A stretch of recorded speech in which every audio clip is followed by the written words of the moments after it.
Assalamualaikum, salam sejahtera dan selamat kembali semula ke channel Abang. Terima kasih sangat-sangat sudi dengarkan cerita yang Abang nak sampaikan pada hari ini. Tapi hari ini cerita yang Abang dapat daripada panggilan telefon sangatlah special. Sebabnya ceritanya agak panjang daripada hanya seorang lelaki. Abang panggil dia sebagai abang lah. Cumanya kali ini dia minta abang gunakan nama anak dia, dan pada masa yang sama nama tu adalah salah satu nama yang dimohon oleh salah seorang pendengar, iaitu Anas. Okey. Tapi cerita ni berlaku dekat Temerloh Pahang pada tahun 1989 kalau tak silap abang. Jadi sebelum kita mulakan cerita, marilah kita sama-sama berdoa kepada Allah Ta'ala. Moga Allah panjangkan umur kita, berikan kesihatan yang baik kepada kita, diberikan rezeki yang melimpah ruah, dan juga dipermudahkan segala urusan kita di dunia dan di akhirat. Dan juga moga Allah memberikan kerahmatan dunia dan di akhirat untuk mak ayah kita. Amin ya rabbal alamin. Jadi tanpa membuang masa, abang akan ceritakan satu cerita yang mengejutkan daripada seorang lelaki daripada seorang lelaki yang bernama Anas. Sebenarnya satu cabaran abang untuk bercerita pada hari ini sebabnya rumah abang tak ada orang. Tapi nak tak nak abang kena teruskan bercerita sebab semakin hari semakin ramai yang menghantar cerita.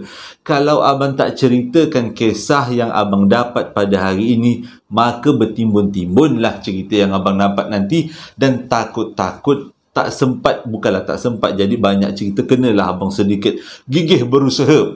Jadi cerita kali ini berlaku dekat Temerloh Pahang pada tahun 1989. Pada waktu tu Anas masih lagi muda remaja, awal-awal 20-an macam tu.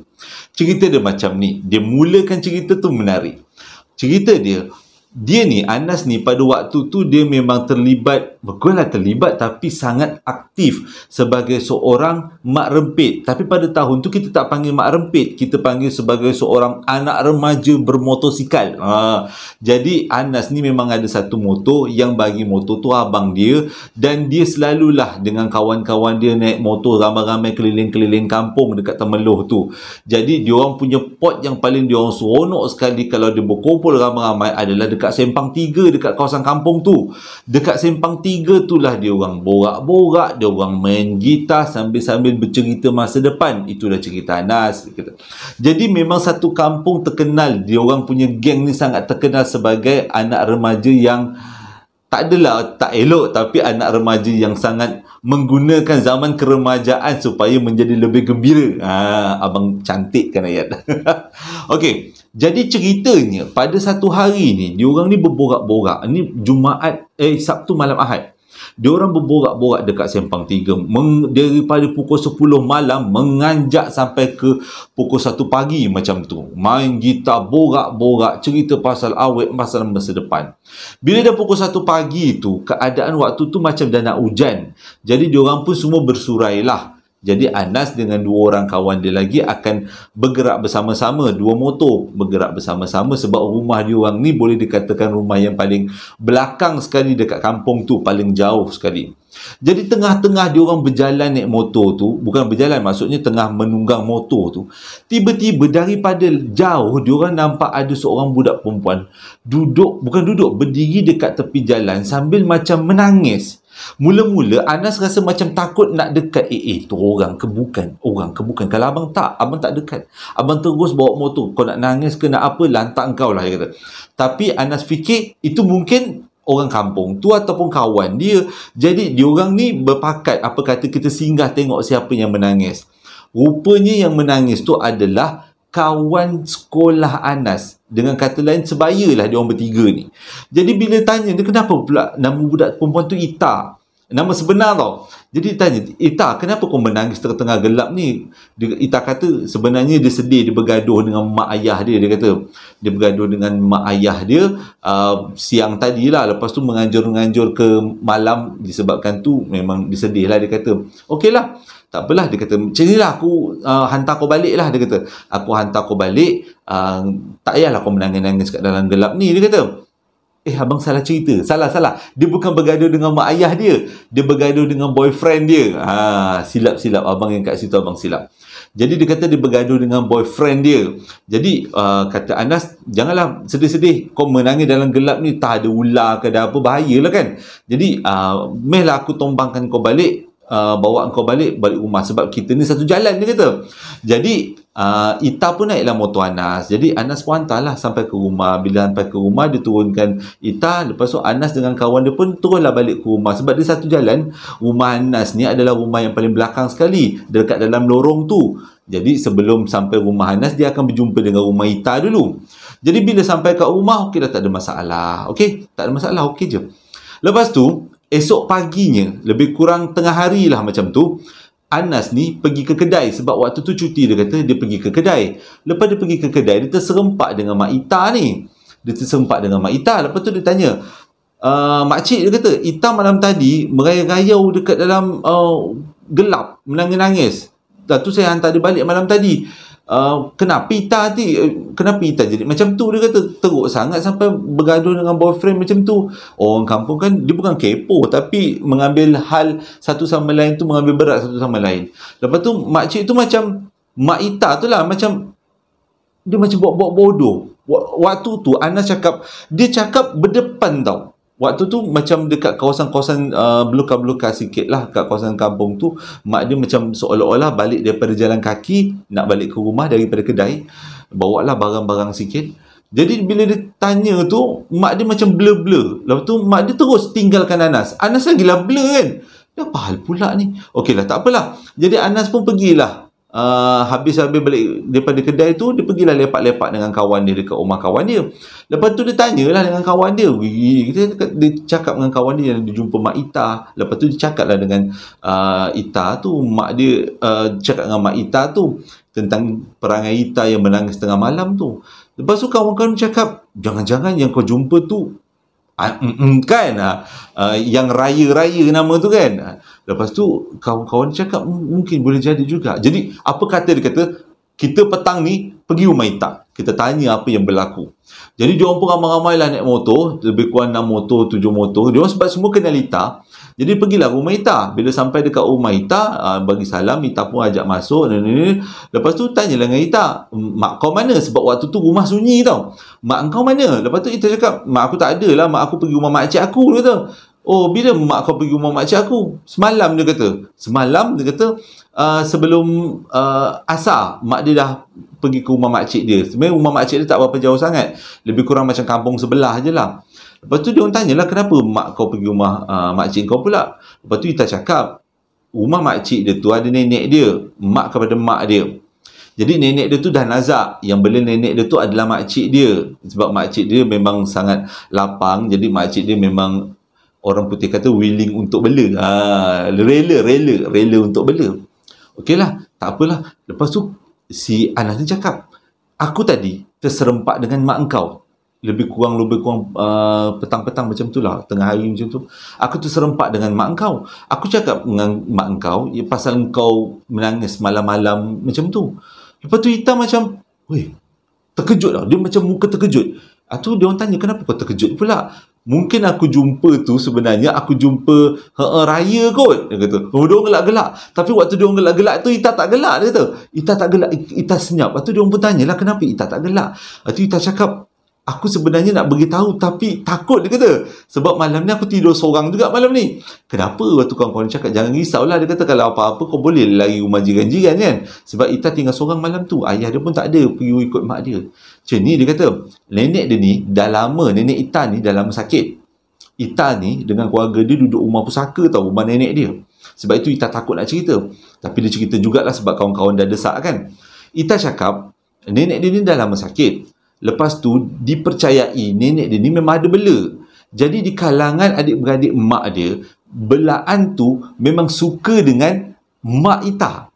Jadi tak mustahil yang Anas jumpa pada petang tu adalah belaan nenek yang menyerupai mak Ita Lepas tu Anas terjumpa, Anas borak. Sebab itu waktu Anas berborak tu, benda tu macam layan tak layan, pandang tak pandang. Jadi bila Anas ingat balik, mungkinlah boleh jadi sebabnya dia tak nampak pun Mak Ita benda yang tu berjalan. Dia nampak macam benda tu, bila dia ingat balik macam benda tu terbang.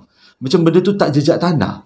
Tapi waktu tu dia kata mustahil lah, sebabnya selalunya orang kata muncul waktu malam ataupun waktu maghrib kan. Tapi ni waktu petang. Tapi Ita cakap, Ita beritahulah, nenek dia ni punya belaan bukan main-main, bukan calang-calang. Kadang-kadang dia kata subuh pun ada, tengah hari pun ada. Terutama Ita yang duduk rumah pusaka ni, memang selalu diorang satu keluarga nampak kelibat-kelibat nenek dia. Tapi ini sesuatu yang baru kata Ita.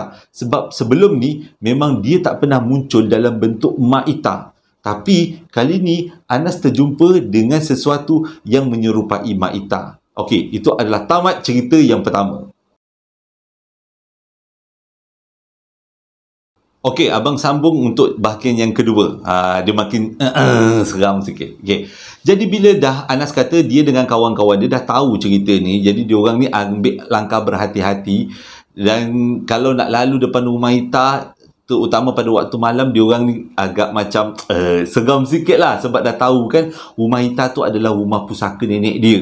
Jadi kalau rumah pusaka ni, tak mustahil lah benda tu ada, masih lagi ada berkeliaran dekat rumah tu. Jadi Anas kata setiap kali dia nak keluar malam, nak lepak dekat Simpang 3 dengan kawan-kawan, dia akan berdebar sikit. Tapi tak pernah lah jumpa, tak pernah nampak Mak Ita ke ataupun nenek Ita tu duduk terbang-terbang kat situ. Tak nampak lah. Okay. Jadi ceritanya dilanjutkan. Pada satu petang, Anas tu masa tu baru balik daripada kerja, dia nampak ramai orang dekat rumah Ita. Ramai dia kata, memang ramai. Macam, tapi tak nampak macam orang kampung, nampak macam saudara mara lah. Jadi dia pun singgah dekat rumah tu. Lepas tu singgah tengok ramai orang, tak tahu apa benda, nak kata macam ada orang meninggal, tak jugalah dia kata. Tapi duduklah singgah lah, kepoh-kepoh lah juga nak tahu apa benda yang berlaku kan. Tak lama lepas tu Ita turun lah, Ita sedar lah Anas datang. Lepas tu Ita turun. Bila Ita turun, Anas tanya ni apa benda pula ramai-ramai. Lepas tu Ita cakap, nenek dia dah makin azab. Keadaan nenek dia dah makin teruk. Walaupun malam nenek dia terlantar, siang nenek dia cergas macam orang nak hidup 400 tahun, dia kata. Tapi bila malam, bila siang, baru nampak nenek dia terbujur kaku. Malam je nenek dia semangat. Takut abang tersalah, terbalik tadi cerita kan. Okey. Jadi, nenek dia dah bawa dekat rumah Ita tu. Ditanyalah kenapa nak bawa rumah kau, dia kata nenek dia minta permintaan. Dia kata nenek dia nak duduk rumah pusaka. Konon-kononnya nenek cakap, biarlah kalau aku mati dekat rumah pusaka aku, dia kata.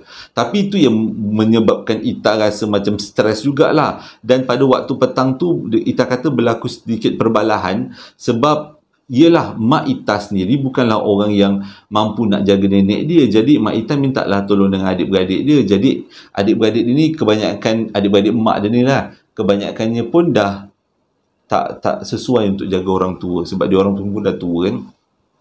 Jadi yang jadi stres ni, Ita cakap nampak gaya ni macam Ita lah yang kena jaga, dia kata, sebab nak tolong mak dia ni. Ita pun tak kerja, dia kata. Dia pun dah habis-habis sekolah, dia setakat tolong-tolong mak dia buat kerja rumah, dia kata. Nunggu-nunggu orang masuk meminang. Okey, jadi bila dah dengar macam tu, Anas dah memang faham lah. Jadi nenek tu duduk dekat rumah Ita. Jadi dia pun balik lah. Bila dah balik tu, lebih kurang selang 2-3 hari selepas dia nampak orang ramai-ramai tu, Ita datang rumah Anas. Lepas tu Anas tanyalah kenapa Ita datang. Rupanya ada majlis bacaan tahlil dan yasin. Sebabnya keadaan nenek dia ni kejap-kejap baik, kejap-kejap nazak, kejap-kejap baik, kejap-kejap sihat, kejap nazak balik. Jadi nampak gaya ni macam nenek dia perlukan bantuan. Jadi malam tu dia orang nak buat bacaan yasin. Ita lah jemput Anas dengan keluarga Anas. Sebab bapa Anas ni boleh dikatakan orang JKKKK kampung. JKK kampung. Sebelum lebih K lah.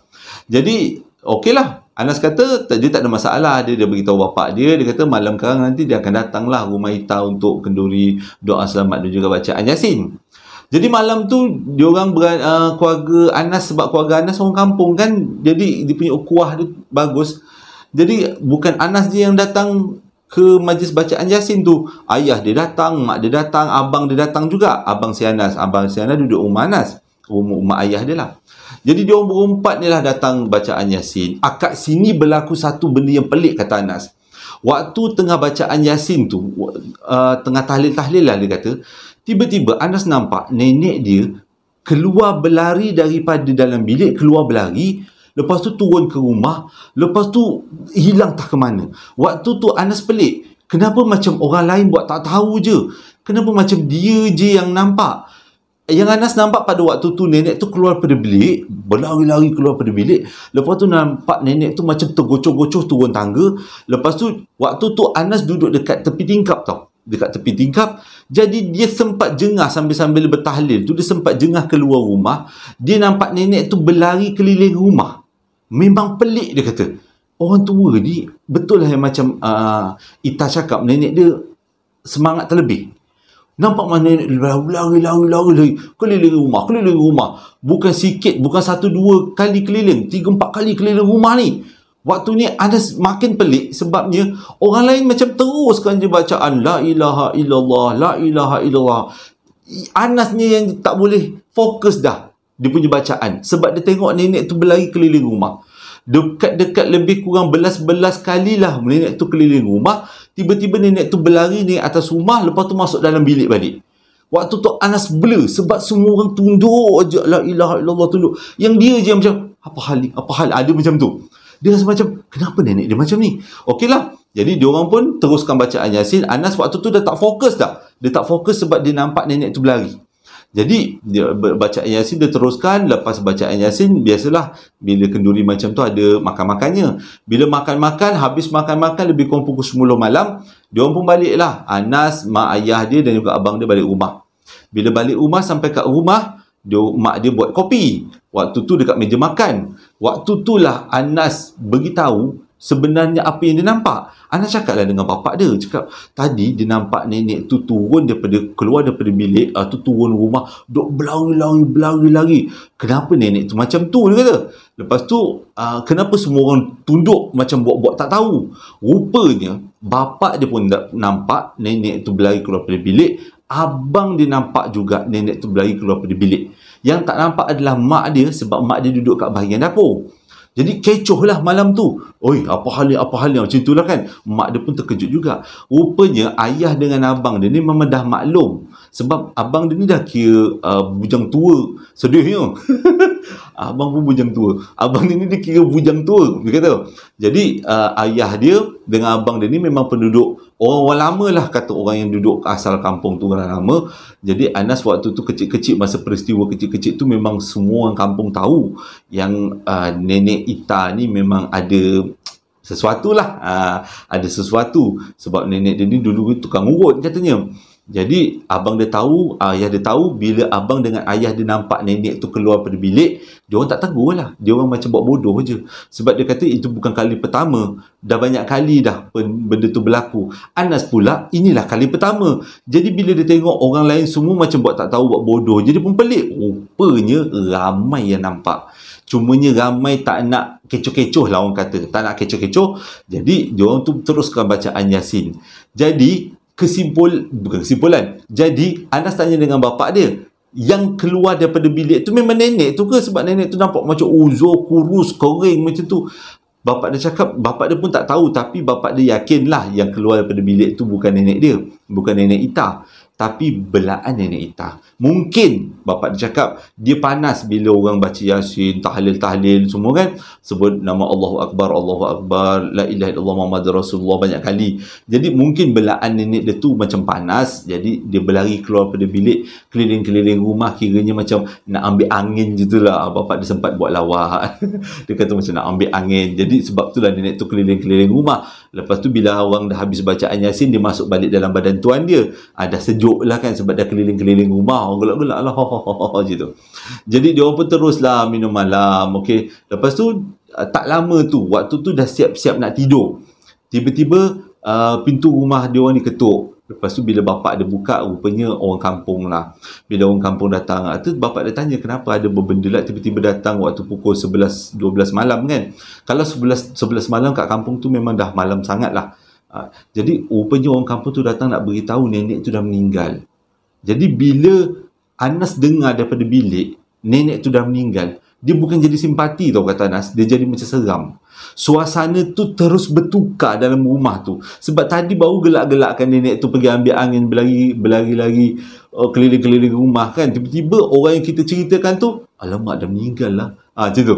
Jadi Anas kata daripada keadaan yang santai, dia jadi keadaan yang agak tertekan juga, dia kata. Seram, dia kata. Jadi bila dah malam tu, bapak dia pun pergilah ke rumah yang meninggal tu lah, pergi rumah Ita, sebab dia kata tak jauh sangat, selang 5-6 rumah je, pergi rumah Ita. Tapi Anas malam tu dia tak nak pergi rumah Ita, sebab dia kata dia tak selesa. Dia rasa macam sebab tadi dia dah nampak benda yang bukan-bukan kan. Jadi dia kata tak nak lah, dia tak nak ikut bapak dia. Abang dia pun tak ikut, cuma bapak dia je lah, sebab bapak dia memang ahli karya kampung tu kan. Kalau ada kematian mestilah orang kampung turun untuk bantu, bagi bantuan. Jadi okeylah, Anas pun sambunglah tidur. Tapi dia kata keadaan malam tu memang dia rasa memang tak selesa. Okey, jadi itu adalah penamat untuk cerita yang kedua. Jadi ini adalah sambungan part yang ketiga, yang terakhir, yang penutup. Okey. Jadi Anas kata malam tu dia memang tak pergi rumah nenek tu. Jadi dia sambung tidur lah. Dia tidur macam biasa. Tengah-tengah tidur tu, lebih kurang dia kata pukul 2 pagi lah macam tu. Tiba-tiba dengar orang bergendang dekat depan rumah dia. Kuat gila ketuk. Waktu tu Anas dah tak berani nak bangun lah. Bila dia terjaga. Bila rumah kampung kena ketuk, memang boleh kata satu rumah bergegar, dia kata. Jadi waktu tu dia tak berani nak bangun. Waktu tu dia tidur sebilik dengan abang dia kan. Dia tak berani nak bangun. Dia tengok abang dia sedap dia tidur. Dia pun dah terbuka mata. Tapi bunyi orang ketuk tu kuat gila. Anas dah terbayang bukan-bukan dah. Sebab nenek tu meninggal kan. Dah terbayang bukan-bukan dah. Lah benda tu datang ke nak cekik dia ke apa. Sebab tadi gelak-gelak kan. Tadi nampak dia berlari-lari keliling-keliling rumah larian Olimpik macam tu. Jadi dia pun tak berani nak bangun. Tiba-tiba dia dengar tapak kaki. Jadi dia tahulah yang tapak kaki tu adalah tapak kaki bapak dia. Jadi dia pun keluar daripada bilik. Memang betul bapak dia nak buka pintu. Jadi bila buka pintu, dia dengar suara perempuan. Jadi bila dengar suara perempuan, suara tu memang suara Ita. Cepatlah Anas pun bangun. Sebab dia dah nampak tadi kan. Dia terus ke pintu sebelah bapak dia. Berdiri sebelah bapak dia, memang tengok Ita. Tapi waktu tu Ita macam dalam keadaan yang nervous tau.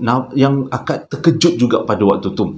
Lepas tu Ita cerita ada sesuatu benda yang berlaku dekat rumah tu. Mula-mula Ita kata diorang tengah baca Yasin. Ramai-ramai lah keluarga-keluarga, ada orang kampung tengah baca Yasin. Waktu tengah baca Yasin tu, jenazah waktu tu diletakkan dekat tengah rumah tu. Rumah kampung kan, rumah papan. Jadi waktu tengah baca Yasin tu, tiba-tiba jenazah tu hilang. Itu yang orang cari, dia kata. Ramai-ramai cari bawah rumah, atas rumah, tepi, belakang rumah. Tak jumpa. Jenazah tu jadi, bila buka kain dah tak ada jenazah. Jadi, mak bapak si Ita ni minta Ita beritahu dengan orang-orang kampung yang duduk kawasan-kawasan dekat. Jadi, antara rumah yang dia beritahu ni, rumah Anas lah. Jadi, Ita beritahu dekat bapa Anas lah. Sebab bapa Anas kan jawatan kawasan kampung kan. Jadi, beritahu apa yang berlaku. Dengar macam tu, bapa Anas memang tak lengah-lengah. Dia terus masuk dalam, ganti baju. Dia terus nak ke rumah kejadian, rumah Ita. Waktu tu Anas pun, sebabkan besoknya dia cuti, dia pun nak pergilah, nak tengoklah apa benda yang berlaku kan. Jadi Anas pun ikutlah bapak dia. Abang dia tak ikut. Abang dan mak dia memang tinggal kat rumah. Dia ikutlah bapak dia. Bila sampai dekat rumah Ita, rumah dah ramai orang. Penuh dengan orang. Semuanya orang kampung dah sedara mara. Jadi bapak dia naik atas rumah. Yang si Anas ni tak berani naik atas rumah. Dia duduk dekat rumah bawah. Dan dengan beberapa orang lagi lah. Kebanyakannya pun orang-orang tua, orang muda tak ramai. Jadi dia kata waktu dekat atas rumah tu dengan macam orang berbincang. Tapi dalam keadaan yang sunyi dan senyap. Macam bincang agak-agak berbisik. Sebab benda ni boleh dikatakan aib kan. Jadi benda yang aib tu kita tak boleh bising-bising sangat, dia kata. Jadi Anas pun tunggu di bawah rumah. Dia nak naik rumah, dia tak berani. Dia takut sebabnya sebelum tu kan dia dah ternampakkan nenek tu berlari keluar daripada bilik. Jadi dia boleh terbayang tau, kalau tiba-tiba dia naik atas rumah, nenek tu seregah dia. Lepas tu yelah menakutkan. Kalau abang langsung tak pergi rumah tu. Minta maaf, besok pagi dah ke bumi baru pergi. Bukanlah Muslim yang baik kalau macam tu. Okey, kita sambung. Jadi dia tunggu kat bawah rumah. Tunggu lebih kurang 1 jam lah. 1 jam barulah dapat bapak dia turun daripada rumah. Bila bapak tu turun daripada rumah, tanya dengan bapak dia apa yang berlaku. Betul lah bapak dia cakap. Ita pun cakap benda yang sama, jenazah hilang, tak tahu ke mana. Jadi sebagai langkahnya, diorang tengah tunggu ni, ada orang tengah dah panggil imam dengan orang masjid lah, orang alim. Ada selain daripada imam, ada seorang kira macam perubatan Islam jugalah kat kampung tu, kira bomoh lah, tapi bomoh Islamik punya, kata Anas. Islam yang selalu gunakan ayat-ayat Quran kan untuk mengaji, untuk mengubat orang. Jadi tunggulah orang tu datang, imam tu dengan bomoh tu. Jadi bila lebih kurang 10 minit, akhirnya imam dengan bomoh tu sampai. Jadi bila imam bomoh tu sampai, imam bomoh tu naik atas rumah. Bapak Anas pun naik atas rumah. Waktu ni Anas memang tak nak naik atas rumah. Dia duduklah dekat bawah sebab bawah rumah tu pun ramai orang juga. Lepas tu tak macam mana dia orang bincang-bincang, tiba-tiba Anas dengar imam tu azan. Imam tu azan kuat. 3 kali imam tu azan. Sebabnya imam tu azan dekat di 3 tempat yang berbeza. Mula-mula kat dalam rumah, lepas tu macam dekat tepi tingkap, lepas tu di tepi tingkap lagi satu. Maksudnya di 3 kawasan yang berbeza, imam tu bagi azan. Lepas azan habis dia yang ketiga, ada selawat-selawatnya, tiba-tiba orang nangis. Dengar orang nangis, melalak-lalak kat atas rumah. Lah, dia situ lagi takut lah kan. Anas pun tunggulah, dia tak berani naik atas rumah tu. Dia tunggu je kat bawah dengan pakcik-pakcik yang lain yang tak berapa nak berani ni. Jadi tunggu bapak dia turun. Lebih kurang 10 minit, 15 minit lepas tu bapak dia turun. Bila bapak dia turun, bapak dia cakap, okey dah settle lah, jom kita balik, dia kata. Jadi bila dah settle balik, dah jumpa ke mayat. Jadi dalam perjalanan balik tu, bapak dia diam sampai kat rumah. Bapak dia pun duduk dapur, minum-minum sikit, buat air panas sikit sebab dah keletihan kan. Sebab patutnya waktu berehat, tapi tiba-tiba pergi rumah orang, kau uruskan orang yang meninggal kan. Jadi waktu tu bapak dia cerita, rupanya nenek dia tak hilang. Nenek Ita tu tak hilang. Nenek Ita tu masih lagi di atas tempat pembaringan. Tapi tiba-tiba hilang tu seperti dihilangkan. Hilang, memang mayat tu tak ada. Jadi dia kata bila datang imam azan, dan bila habis azan tu, nenek tu muncul balik. Dengan kata lain, kata bapak dia, sebenarnya mayat tu tak hilang, jenazah tu masih ada kat situ, tapi seperti dihilangkan, nampak macam tak ada apa-apa. Itu yang berlaku. Tapi lepas azan, nenek tu muncul balik dan keadaan kembali terkawal lah. Bila dengar macam tu, memang esoknya Anas kata dia rasa macam nak demam, dan dia tak planning langsung nak pergi rumah kematian tu, rumah Ita. Dia kata biarlah jenazah tu diuruskan dan dikebumikan, dan sampailah sudah dia datang waktu kenduri je malam nanti, dia kata. Jadi bila dah habis kenduri, dah siap sesemua, malam tu pergi kenduri, dah siap semua ke bumi, malam tu kenduri. Jadi bila malam kenduri tu, jumpalah Ita. Ita pun sedih lah sebab dia kata dia pun rapat dengan nenek dia kan. Lepas tu untuk confirmkan, si Anas ni tanya dengan Ita, betul ke apa yang berlaku, nenek dia hilang lagi, itu lagi ni, tiba-tiba muncul balik. Ita kata memang betul lah, itu semua adalah sebab daripada belaan nenek dia. Dan keadaan sebenarnya malam tu agak serabut sikit kata Ita, sebabnya adik-beradik emak dia ni, ni pelik sikit lah, adik-beradik emak dia ni seolah-olah berebut siapa yang nak benda tu. Tapi benda tu nak pada Mak Ita. Jadi malam tu agak tegang-tegang sikit. Akhirnya makcik dia ambil belaan tu. Makcik dia ambil belaan tu, Mak Su dia lebih kurang macam tu lah. Mak Su dia ambil belaan tu, jadi belaan tu tak nak, mak dia tak dapat lah. Sebenarnya Mak Ita kata mak dia memang tak nak belaan tu, tapi adik-beradik mak dia ni ada 2-3 orang bertelagah nak belaan tu. Jadi kalau nak ambil belaan tu, dia kena ambil perjanjian lah. Ada satu cara yang mak dia pernah ajar agaknya, nenek tu pernah ajar pada anak-anak dia ni, kalau kau nak ambil belaan aku, kau kunyah sirih 40 kali, contohnya macam tu lah kan. Jadi malam tu waktu jenazah masih ada lagi kat rumah, makcik-makcik dia bertelagah untuk dapat siapa yang dapat mewarisi pusaka nenek dia tu, dan akhirnya Mak Su dia dapat. Dan waktu tu Ita kata dia bersyukur sangat sebab mak dia tak nak benda tu. Dan mak dia pun tak suka benda tu sebab mak dia ni mikir macam alim jugalah kan gitu. Jadi disebabkan tu ke bumi, yang lain-lain semua tak ada masalah. Cumanya ada beberapa peristiwa yang berkaitan dengan nenek tu terjadi pada Anas. Anas kata dia anggap benda ni adalah sebagai satu iktibar untuk dia. Membela ni bukan sesuatu amalan yang baik lah sebenarnya. Sebabnya setiap apa yang kita buat, Kalau itu pengajaran abang lah kan. Setiap apa yang kita buat mesti ada balasannya. Dan setiap apa yang kita ambil tu, minta pertolongan daripada alam sebelah, dia mesti ada dia punya timbal balik dia. Dia punya timbal balik dia. Kalau kita minta tolong kat dia, nanti dia akan minta sesuatu daripada kita. Macam tu. Dia minta darah ke, kita punya keluarga ada yang kecelakaan ke. Itulah selalunya yang abang nampak berdasarkan daripada cerita-cerita yang abang dapat. Okey, habis tamat cerita Anas dengan Ita dan neneknya.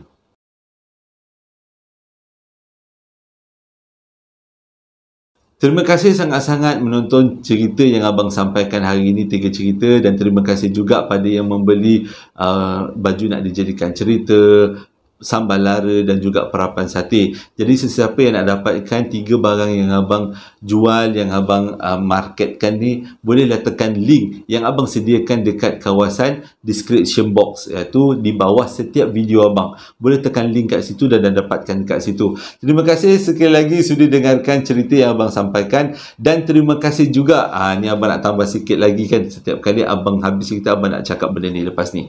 Terima kasih juga buat Pak Cik Bukhari, sebab sampaikan cerita kepada saya, dan ini adalah pengalaman yang menarik untuk dijadikan tauladan. Hingga berjumpa lagi dalam 2 hari akan datang. Assalamualaikum warahmatullahi wabarakatuh.